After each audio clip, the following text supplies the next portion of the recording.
Merci beaucoup, Monsieur le Président. maa ngi lay nuyu Monsieur le ministre des Finances, Monsieur le ministre en relation des institutions. Je vous salue et vous félicite pour vos reconductions et féliciter également Bassirou Sarr, Monsieur le ministre, et Monsieur le ministre Pape Alé Nar. Donc Bassirou dama tëdd sax. Merci beaucoup. Je voudrais, Monsieur le Président, dire à l'endroit de Monsieur le ministre des Finances que j'ai relevé dans le document qui nous a été envoyé concernant cet exercice que nous sommes en train de faire. La masse salariale au titre du premier trimestre de l'année 2026, nous avons vu qu'il y a une utilisation de 24,5% des crédits ouverts. Contrairement à 2025, au premier trimestre, on était à 18%, soit une hausse de 5,1%. ma bëgg a xam yokkute boobu ñu am ci premier trimestre 2026 ci li nga xam moom mooy masse salariale bi au moment où gis nañ ne que ren structure yu bëri nit ñi gis nañ ne que am nañu ay licenciement yu doy waar yu bëri foog naa ne que li nga xam moom mooy audience yi tribunaux yi plainte yi bëri na ñu ngi ciy liggéey pour xam ni nga xam dañ leen dàq de façon injuste fan lan la leen di yoon di jox seen àq ak seen yelleef. Donc ma bëgg a xam ndax dañoo dàq ay nit recruter ay nit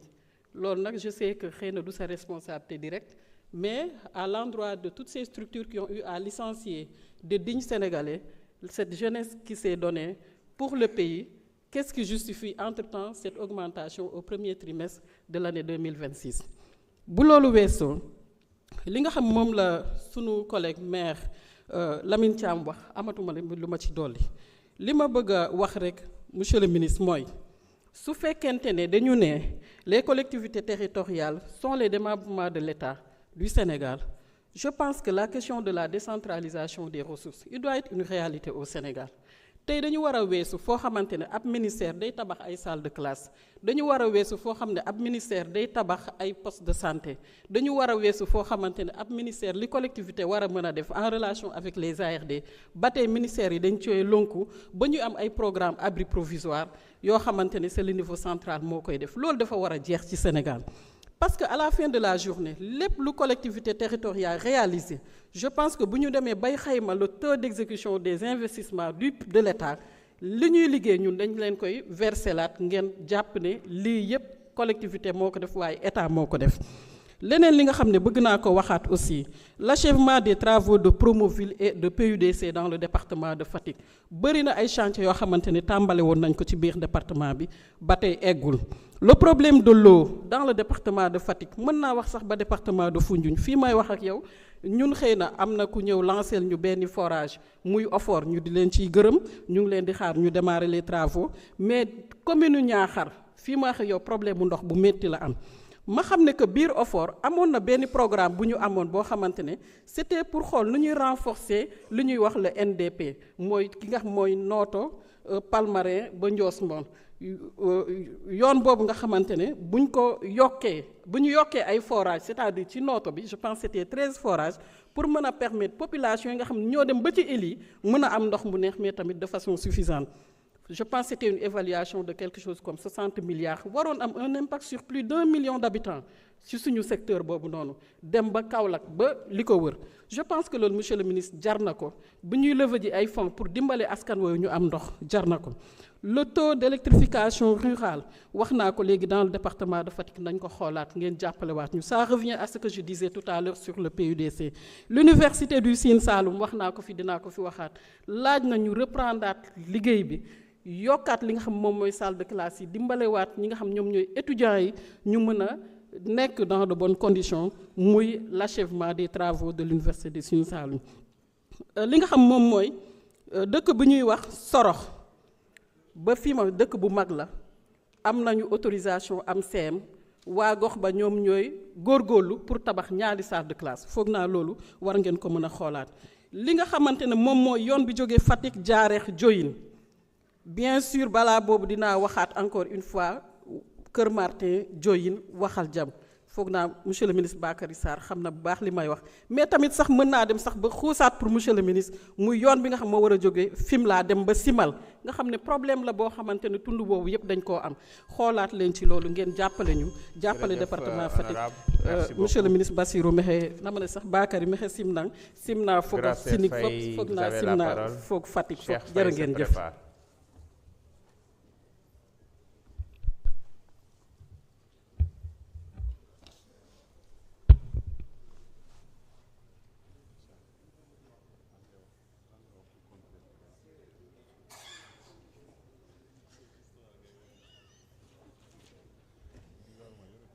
Assalamualaikum warahmatullah. Merci monsieur le président. Ñu ngi lay nuyu bu baax di lay ziar. Merci monsieur le ministre ainsi que vos collaborateurs, chers collègues. Président nag fayeen yi daa am noo leen di segg ranger leen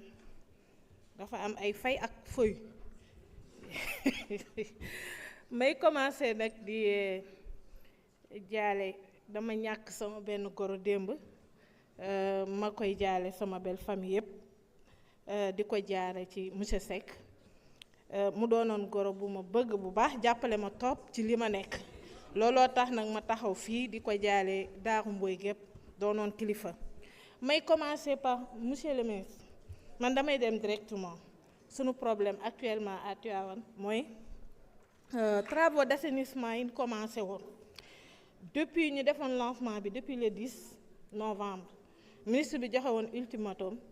8 mois mais actuellement boo demee am nañ ay problèmes yu rëy parce que yoon yëpp xotti nañ ko dugal ci ay tuyaux te bu tawee dinañ am problème dina am kër yoo xam ne daanaka dégâts yi dina fa bari liñ doon defar lu bari dina yàqu te gàmmu gaa ngi jub si ñuy ñaan ñu gaaw taxaw ci interpellé naa ministre maintes reprises pour am audience ak moom ñu jéem a xool situation ba. Tey ñu ni problème mu salaire suba ñu ni lii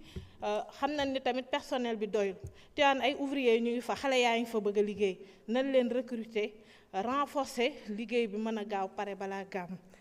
Bi ci des mooy yoon bi nga xam ne mooy diggante Taïba Ndiaye ak Daaru Khoudoss li ñuy wax rek ñun ñu ngi am ICS am GCO mais Tivaouane dafa doon loo xam dafa mel ni daanaka ñun moom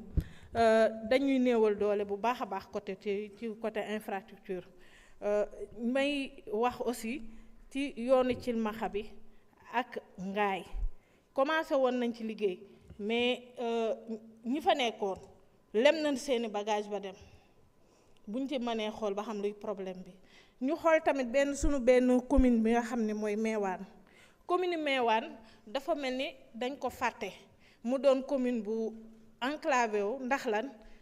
manque d'infrastructure commencé woon nañ fi liggéey bi tamit ñu dem ba ci biir ñu lem seeni bagage yàgg na temps waa boor boobu noonu la woon ba tey mënuñu am xam lan mooy problème bi ñu koy jàmbat boo ñëwee aussi ma yuuxooti rek insécurité bi Tivaouane metti na trop démb xawma avant-hier am na attaque bu fa am boo xamante ni si ay malfaiteurs dañu kangulewu yor ay machette ak arme à feu dugg ci benn pick-up bi ñu jógee Tivaouane ñu ngi dugg Njaasaan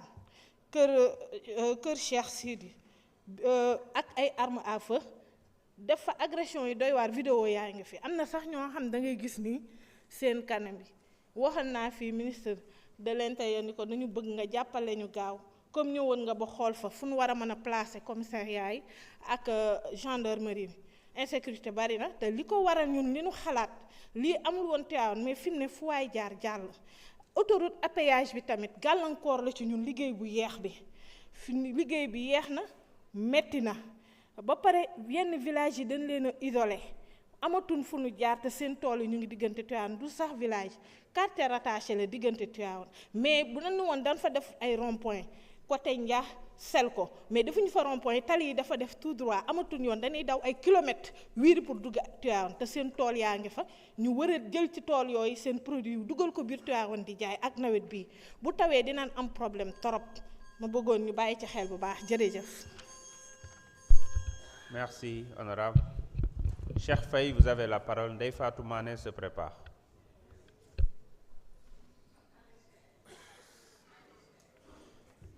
Merci beaucoup, Monsieur le Président. Monsieur les ministres, les collaborateurs des ministres, chers collègues, honorables députés. Monsieur le ministre, les auditions relèvent l'exécution du budget de 2029-2026 ont mis en évidence une amélioration de la maîtrise des finances publiques. Toutefois, elle a également révélé les insuffisances dans la réalisation des investissements, notamment le retard dans la procédure de passation des marchés et le faible taux de décaissement. Dans ce contexte marqué par la consolidation budgétaire, il est essentiel de privilégier les projets matures, efficaces, équitablement répartis sur l'ensemble du territoire national. C'est dans cet esprit que je prends la parole aujourd'hui pour vous porter les préoccupations et les aspirations des populations du département de Fatick. Notre département dispose d'atouts considérables dans les domaines de l'agriculture, de l'élevage, de la pêche, du tourisme, de l'économie.